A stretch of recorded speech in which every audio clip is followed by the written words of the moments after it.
think someone's been messing with my podium. It's a little low today. All right. I don't have any opening remarks, so You have nothing to say at all? I got lots to say. Go ahead. When have I ever had nothing to say? There's nothing to start with. Okay. All right. So yesterday, there was a vote in the General Assembly, just pretty overwhelming. And the president came out, made his remarks, saying that Israel is losing international support, specifically, or one of the reasons for indiscriminate bombing. So I want to know, one,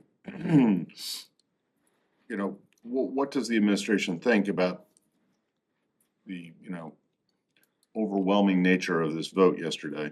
And two, does the State Department in particular share the president's view that Israel has been indiscriminately bombing?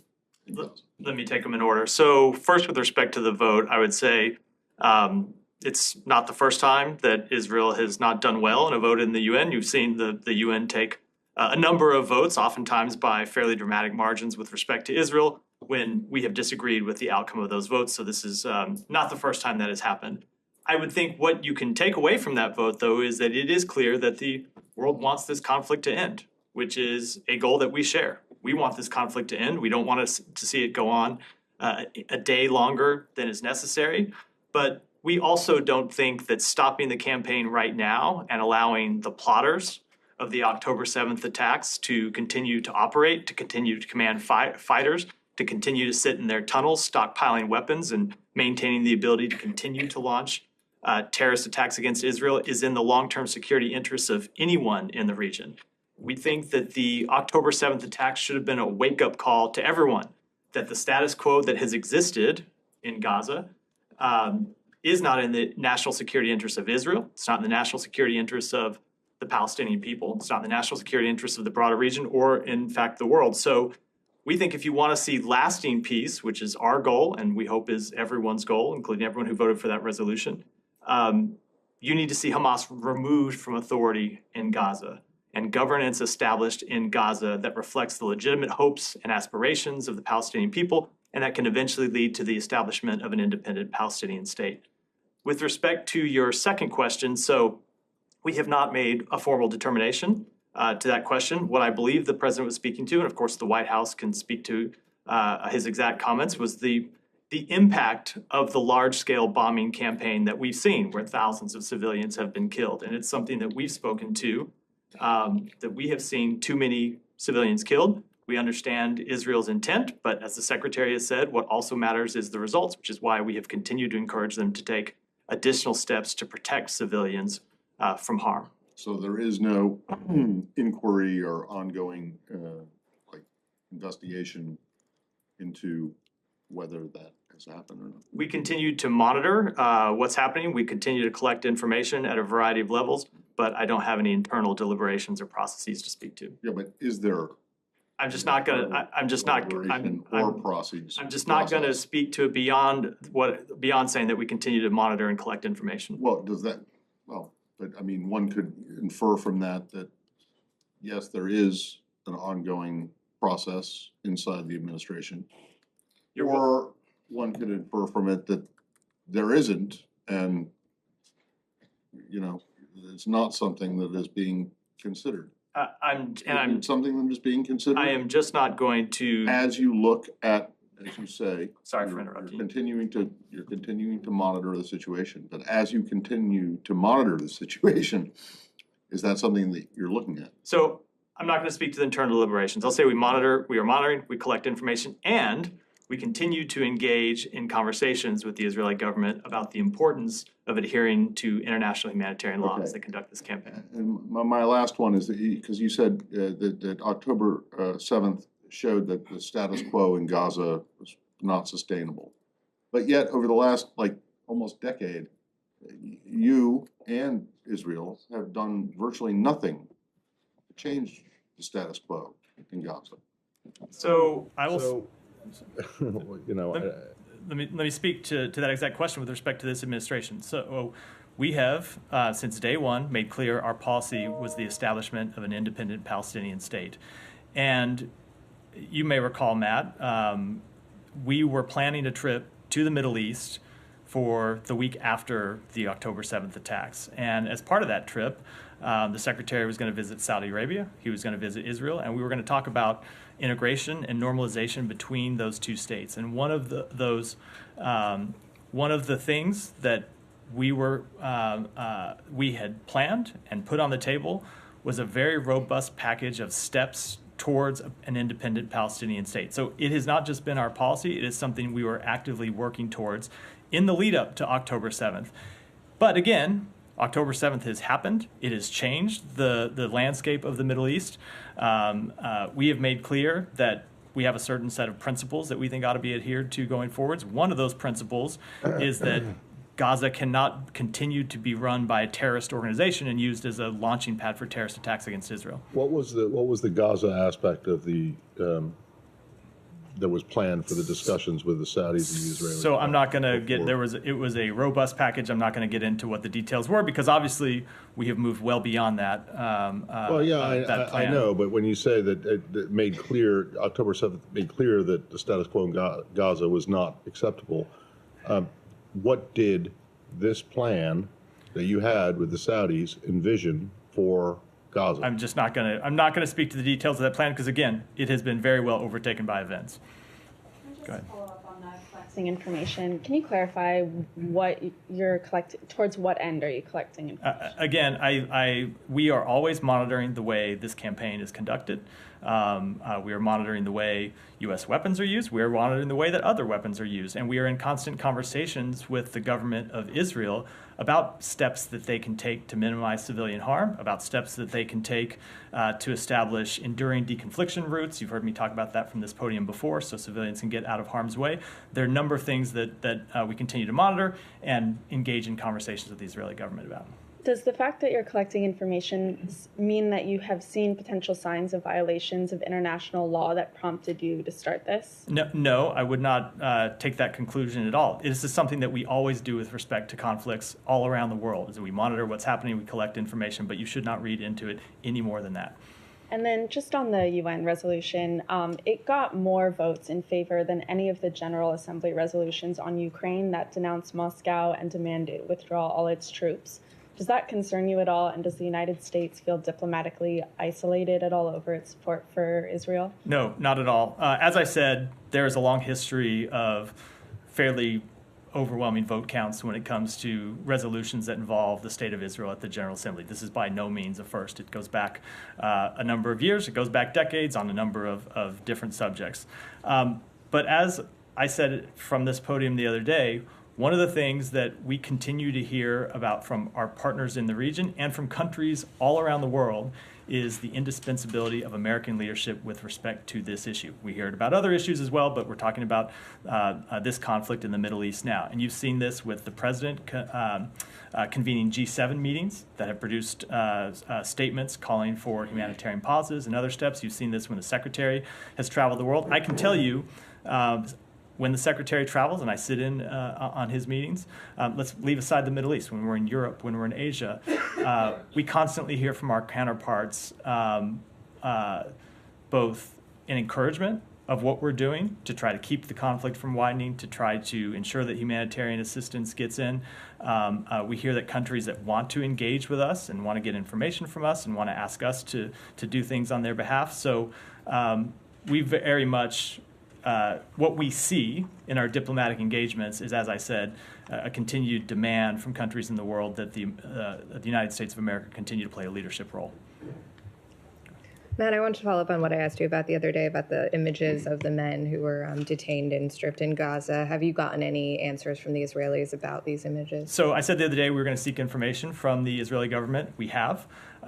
What they have informed us is that they conduct searches on detained individuals in Gaza to ensure that they are not wearing suicide vests, that they don't have other weapons, that they pose no danger to IDF forces. They made clear to us, however, that these photographs should not have been taken, should not have been released and they made it clear going forward that that will not be their practice, and that if they do conduct searches of detainees, they will give them their clothes back immediately. Those are obviously appropriate steps to take. Did they say they would seek accountability for who took and distributed these images? I don't have any further readout to give beyond what I just did. And then more broadly, does the U.S. believe that Hamas can be militarily eliminated in the way that Israel is seeking? So certainly the military leadership, the current leadership of Hamas can be militarily defeated. There are leadership individuals of Hamas who plotted the October 7th attacks. There are individuals who carried out the individual attacks who are hiding behind civilians in Gaza now. Those people can be found and they can be brought to justice. That is a military goal that we think is achievable. However, and you've heard the Secretary speak to this, you can't defeat an idea on the battlefield. So it is incumbent upon Israel, it is incumbent upon other countries in the region, it is incumbent upon the United States and every country around the world who wants to be a responsible player to present a better idea. And that is why you have heard the Secretary repeatedly say at the end of this conflict, there needs to be a legitimate answer for the aspirations of the Palestinian people.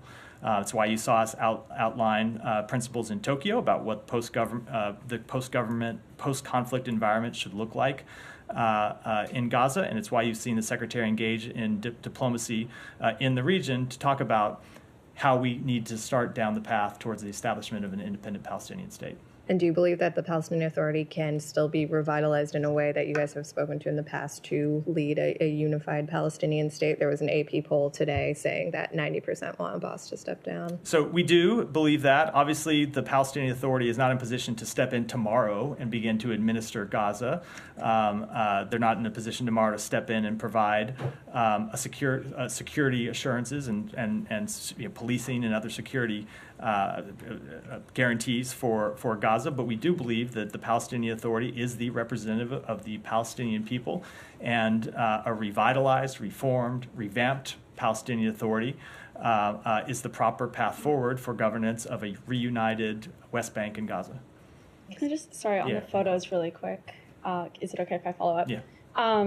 So it sounds like from what you said that Israel said the images wouldn't happen again, but that the practice of strip searching would continue. Is that something you're okay with? So I'm not going to speak to individual practices other than to say that there has been, as well known and well documented, a long history of suicide attacks against Israeli forces and against Israeli civilians. So Israel has to decide what the appropriate steps are for searching any detainees.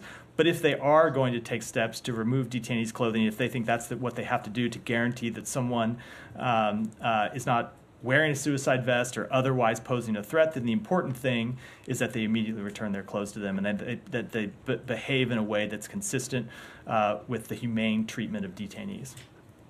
Yeah, go ahead, Olivia. I'll come back. Thank you very much. Just to follow up on the points being raised by my colleague, if it is determined that there are war crimes committed in Gaza by either side, again, is the U.S. committed to seeing accountability for the perpetrators of those crimes? So I don't want to address a hypothetical, but of course, always in any country around the world, if we see violations of the laws of war, violations of international humanitarian law, of course we want to see accountability. Okay, two other separate topics on Israel. So where do conversations stand on whether aid can be not only inspected but admitted through Kerem Shalom crossing? So let me speak to the humanitarian. I'll answer it, but let me speak to humanitarian assistance question in general. So we have seen progress on a number of fronts in the past 24 hours. We've seen progress in the establishment of enduring deconfliction routes in southern Gaza, both so civilians can move around safely to get food, to get clean water, to get medicine if they need it, and for humanitarian assistance to be delivered.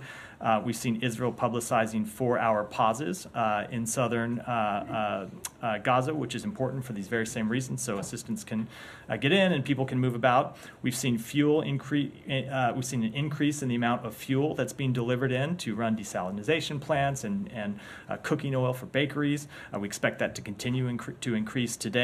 And yesterday we saw Kerem Shalom open for inspections, which is important to increase the capacity to inspect trucks that are moving in. And that happened at our urging, something we've been working with them on for some time, something the Secretary and other members of the government have raised and pushed Israel on. And we hope that Kerem Shalom will be open for transit soon. It's my understanding that that's a matter that's before the Israeli government today, maybe a vote on it today. We hope it will be approved and that Kerem Shalom will be opened, not just for inspections, but for cargo to move in through Kerem Shalom, which would alleviate some of the traffic, the traffic situation that's existed at Rafah and would help get more aid in to the people who need it. Okay, and how much aid do you estimate or do you know is going in right today? I don't have an estimate on the number of trucks and others that went in today. Somewhat separately, does the U.S. share the Israeli assessment that Yahya Sinwar is in Gaza? I am just not going to speak to those assessments. I will leave it to the Israeli government to make. I will say it is our assessment that, without speaking to any one individual, that the leadership of Hamas, who plotted, planned, and in some respects, in some cases carried out the attacks, do remain in Gaza. Sorry, say that one. Do remain in Gaza. I just don't want to speak to any one particular individual. I mean, U.S. officials have said publicly that the U.S. is helping Israel develop Hamas leadership targets. Just, as we discussed timelines and the urgency of Israel's military objectives, it would seem that the U.S. would have a stake in knowing that military objective of decapitating Hamas leadership is achievable, that they are in Gaza. So that's why there are two different things. One is what we know, and the other is what I'm willing to say at this podium. So. Okay, I have one other question on Afghanistan. I'll come back to you, Saeed. You're out of. I think that's Saeed. You're a little jarring not seeing you in your usual spot. It'd be like Matt sitting at the back or something. Apologies for being late. I have a. Not my time. Yeah. Sorry. I have a quick question. Maybe you have touched upon it. If you have, indulge me. Well, the president said that Israel is doing indiscriminate shelling of the Palestinians. Now, wouldn't that be sort of in violation of the Leahy law?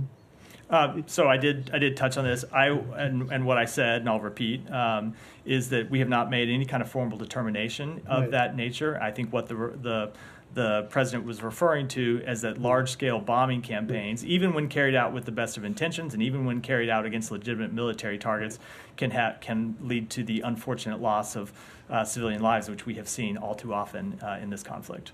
Yeah, if the president's terminology is accurate, that it was used indiscriminately, would that be in violation of the Leahy law? Again, I'm not going to speak to ifs. I'm going to say we have not made that formal determination, and the White House can speak to the president's specific comments, but that's what I believe he was referring to. But as far as the Leahy law is very clear, right? So it would actually determine whether that whatever Israel did is in violation of that particular law. And as I said, we have not made that determination. Thank you. Okay. Yeah. Go ahead. Coming back to wiping out Hamas. What about the prospect of getting rid of its weapons? How is that done? Is there any way to verify that that could be done? Because it's one thing to take out people, but if weapons still exist, someone could still take them off. So I will let the Israeli government and the Israeli Defense Forces, which are in the middle of a campaign right now, addressing this very question, speak to that in detail, how they are going about doing that. But I do think you get to one of the underlying problems here, which is we continue to see images coming out. So it's one thing if you have a known command and control bunker where Hamas is operating, you can go and target that facility and collect the weapons. But one of the unfortunate things we have seen is that as Israel has moved into Gaza, you've seen images that the Israeli government has made public where guns and weapons caches and rocket launchers and other military equipment are hidden inside homes, are hidden inside civilian infrastructure. So it is a very serious problem that there exists not just a large number of Hamas fighters inside Gaza, but a large amount of military equipment inside Gaza that, of course, poses a very legitimate security threat to Israel that they are going to have to deal with. And then to come back to this localized 4-hour pause to try to move in humanitarian aid, bigger picture, are there talks on trying to get 4-hour pauses or 4-day pauses to trade hostages for people held in Israeli prisons. Is there any progress on that? So I'm not going to speak to hostage negotiations from here. I've always made clear that that's not something that I'm willing to do, and you've heard that same answer from other members of this government. What I will say is that we, of course, would support a renewed pause for the purposes of releasing hostages. We were disappointed that the last one ended. We were disappointed that Hamas reneged on its deal to produce women who it's holding hostages, and we would welcome a resumption of a pause and the resumption of a release of hostages, not just women, but other hostages, and ultimately the release of every hostage that Hamas is holding. Are you seeing any indication that either party is willing to come back to the table, or are you sticking with the U.S.'s position that Hamas is holding up a resumption of these talks? Again, I just don't think it's productive for me to speak at all to negotiations in this regard. Alex. Thank you, Matt. I have a couple of topics. Please bear with me. Let me give I always do. Reaction. Thank you so much. I shouldn't say always. I mostly do. Let me give you a fresh reaction on today's prisoners exchange between Azerbaijan and Armenia. 2 points there. What role, if any, you guys have played in this, given the timing of it? Assistant Secretary was in the region. And secondly, do you view this as part of a broader effort to move the needle in the peace process? So the Undersecretary, or the Assistant Secretary was in the region. This is something that we have actively encouraged in talks with both governments. We welcome the return of the Armenian and Azerbaijani detainees earlier today, and reports that additional confidence-building measures are being discussed. We will continue to work with Armenia and Azerbaijan to move the process forward. We continue to believe that peace is possible if both parties are willing to pursue it. You made it clear last week that the Secretary is looking forward to having the ministers in town. What date did you have in mind? Stay tuned. I'm not going to make an announcement on that from here today. Thank you. Moving to Ukraine, if I may. Yeah. Does the department have any position on Hungary's blocking Ukraine's European bid and also aid for Ukraine? I know your traditional position was we have no dog in it, but things are getting out of control in that part of the world. So I will say that the United States and the EU have been resolute in standing with Ukraine. We believe now is the time to step up that support. It's vital in our national security and that of our European partners. We appreciate the EU's continued efforts to provide financial support to Ukraine and hope that the EU can quickly agree on funding for 2024 and beyond. Broadly speaking, reflecting yesterday's conversation in this town, also what's being discussed in Europe, on the point of border issue, I don't want to drag you into domestic politics, but is there any research or any but you're going to try. Assessment going on? Is the department is doing any assessment on what will the European and American borders will look like if we allow Putin win the war against the largest country in Europe? I'm not going to answer that question. That's a hypothetical I'm not going to get into, because we want Ukraine to win this war. And that's why we think it's so important that the United States Congress provide the security assistance that we have requested to Ukraine so it can win this war. Thank you. My last topic, I promise. Yeah. Do you have any comment on the fresh charges against Al-Sukur Mashova in Russia and the latest developments, if there's any update on... So I would say that we have seen those reports. We're closely following her detention. We're aware that there may be possible charges against her because we've seen those reports. Again, we have sought consular access to her. The Russian government has not provided. We will continue to insist on it. They have acknowledged her detention to us, though they have not made a formal notification. And we, as always, take seriously our commitment to assist U.S. citizens abroad, and we will continue to do that in this case. Now that they have acknowledged it, is there any doubt in your mind that she is wrongfully detained? It's not a determination that we have made yet, but as I have said before, with all these cases, we are constantly assessing facts and the law and making the most appropriate determination. Thanks so much. I wanted to ask about the member of Polish Parliament who used a fire extinguisher to snuff out lights on a menorah in the Parliament building there. I know the ambassador of Poland posted on X about this, but have you seen that video? Do you have any comment? I have not seen the video personally. I've seen the report. Obviously, that would I think be an inappropriate action to take, but not having seen the video myself and only seen the preliminary reports, I'd refer you to the comment made by the ambassador. It seems like a pretty blatant example of anti-Semitism. I would say that we have, unfortunately, in the wake of October 7th, seen a dramatic rise in anti-Semitism around the world. That has been one of the unfortunate outgrowths of these attacks and the aftermath of the attack. We have made clear anti-Semitism is inappropriate in any form, just as we have made clear that Islamophobia is inappropriate in any form, and we will continue to make that clear to countries around the world. Go ahead.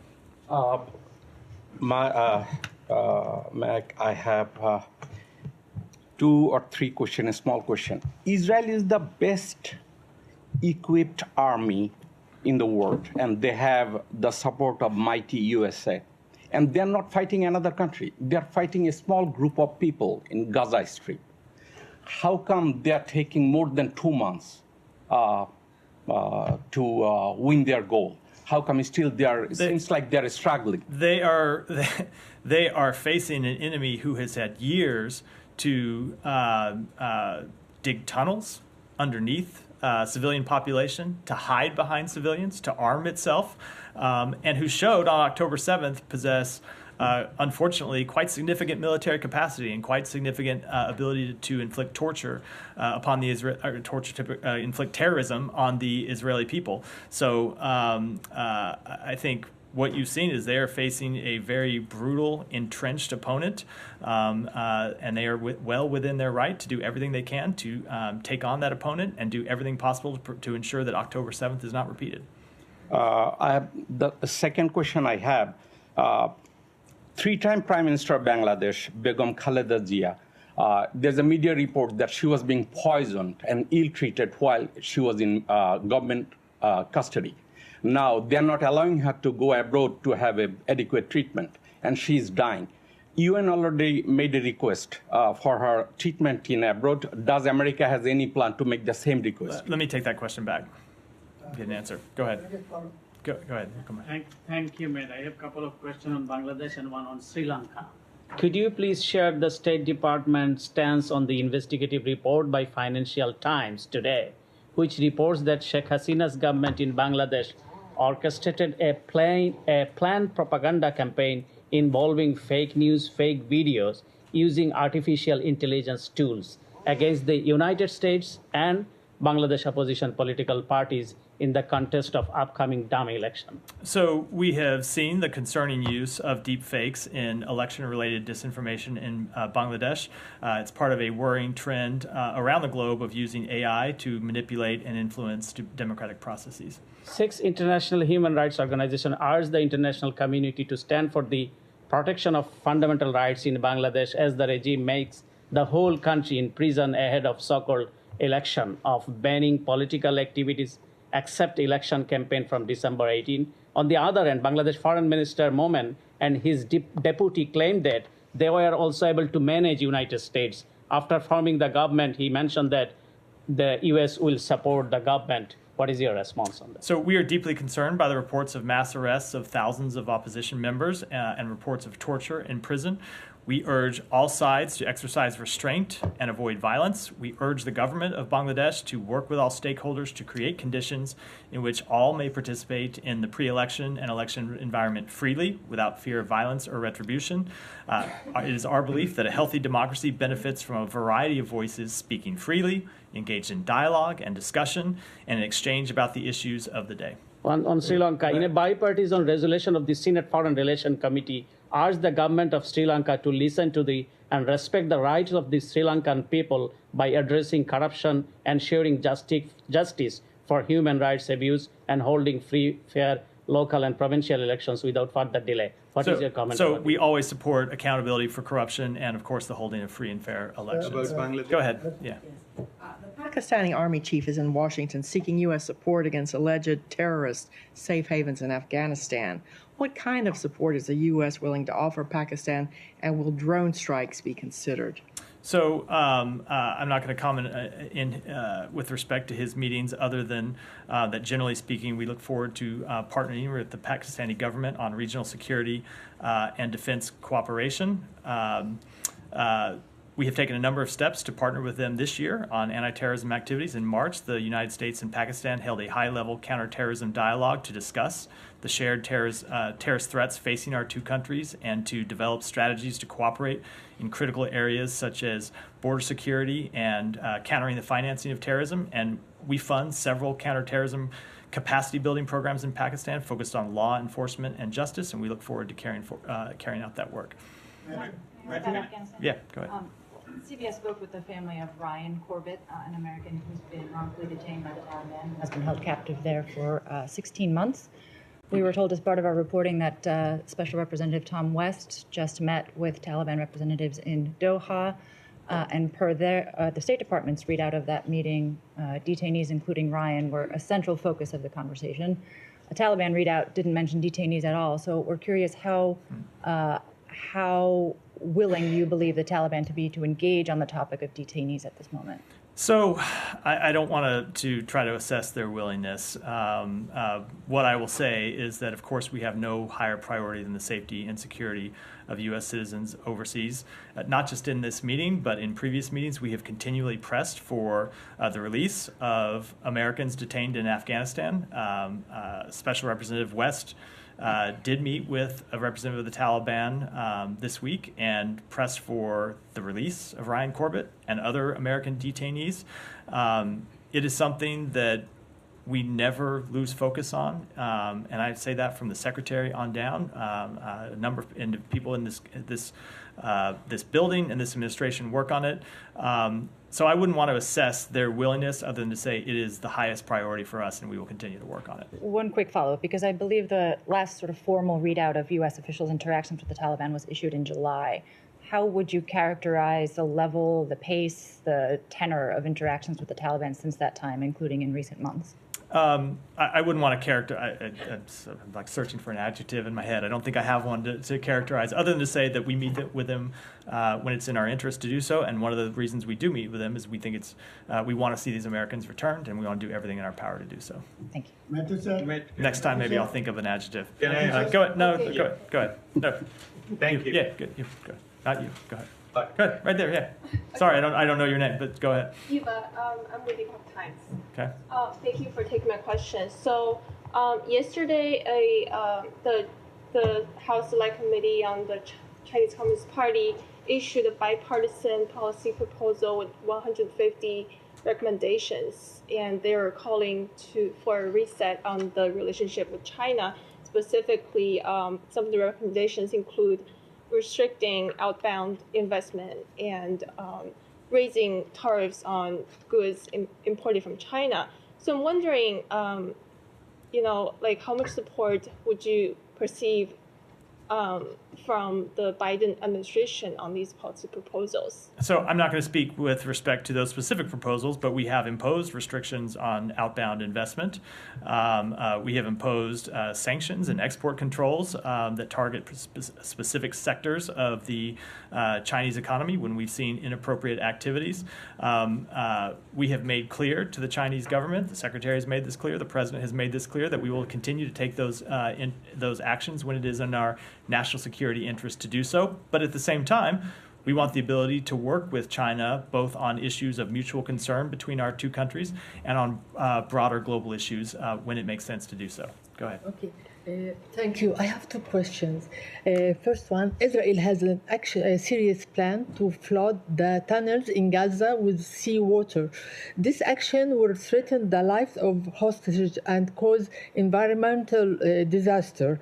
Do you agree with this military plan? And what are you going to do to stop Israel from this madness plan? So I've seen the reports of that activity. I will leave it to Israel to speak to the details of its military campaigns, but I will make clear publicly the same thing we've said to them privately, that with respect to any tactic that they carry out, it should be done in compliance with international humanitarian law and in a way that is designed to maximize civilian protection. Okay, the other question.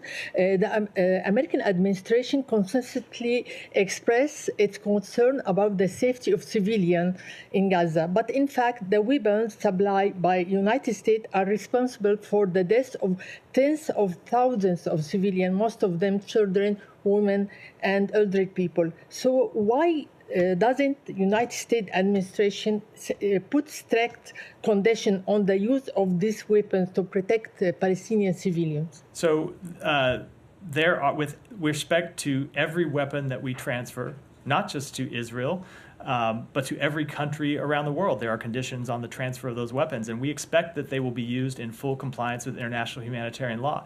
And one of the things that we continue to engage with the government of Israel about is steps that they can take to minimize civilian harm. You've heard me talk about those steps from here today. You've heard me talk to them other days, as has the Secretary, as has the President.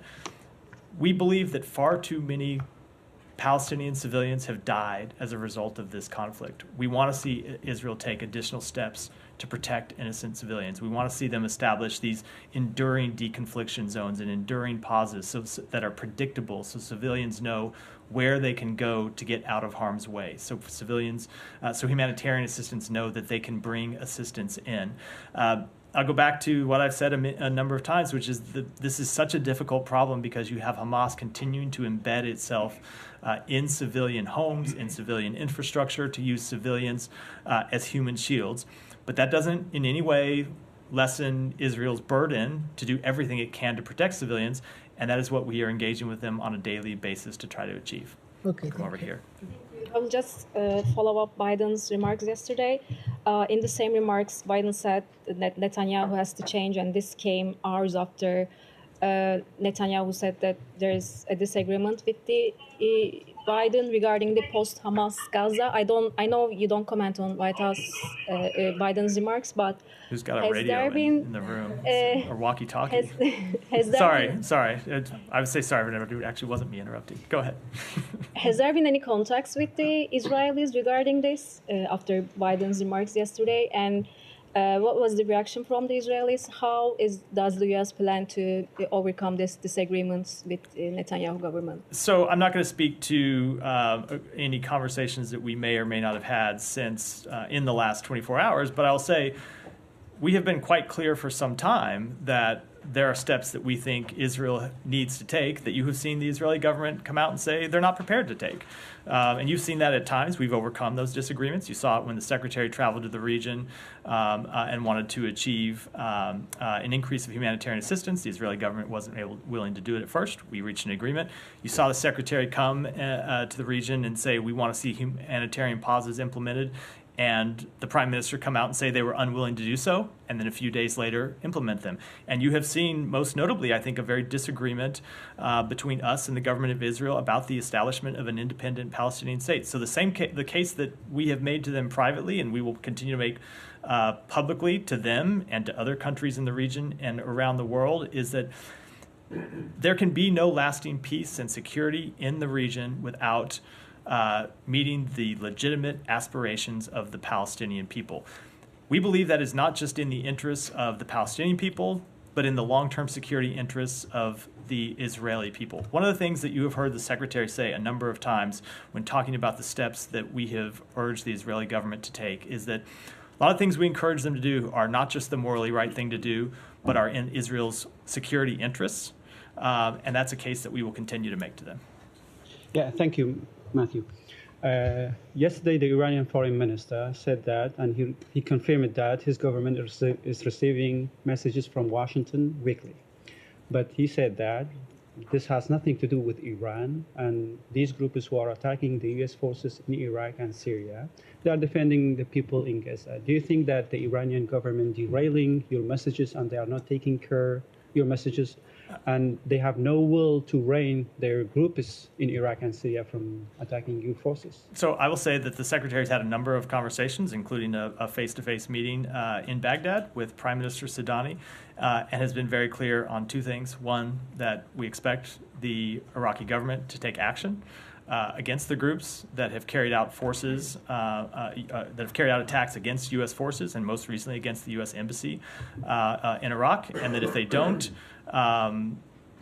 we will not hesitate to take the actions that we need to take to defend our personnel in the region, and I think I'll leave it at that. Yeah, yesterday there were a call between Secretary Blinken and Prime Minister Soudani, and that's what I was just referring to. Yeah. Yeah, in the statement, it's been said that the Secretary noted that these groups are doing these attacks with the support of Iran.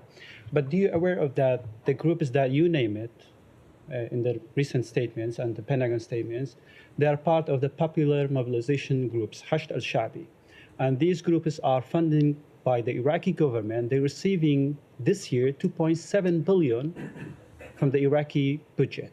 Have you requested the Iraqi government to cut the funds to these groups? Again, I'm not going to speak to our private diplomatic conversations other than to say that we have made quite clear that we expect the Iraqi government to take action to hold these groups accountable. Are you worried about let me go here, and then then we're going to wrap for today. Go ahead. No, in front of you. Sorry, go ahead. Go ahead. Thank you, man. I know a lot of people are asking a question about Bangladesh. Do you have any new news for new sanction against Bangladesh before election on 7th of January? I do not have any new sanctions to announce today, and it is our longstanding practice not to preview sanctions actions before we take them. And with that, I'll wrap for today. Thanks, you everyone. so much.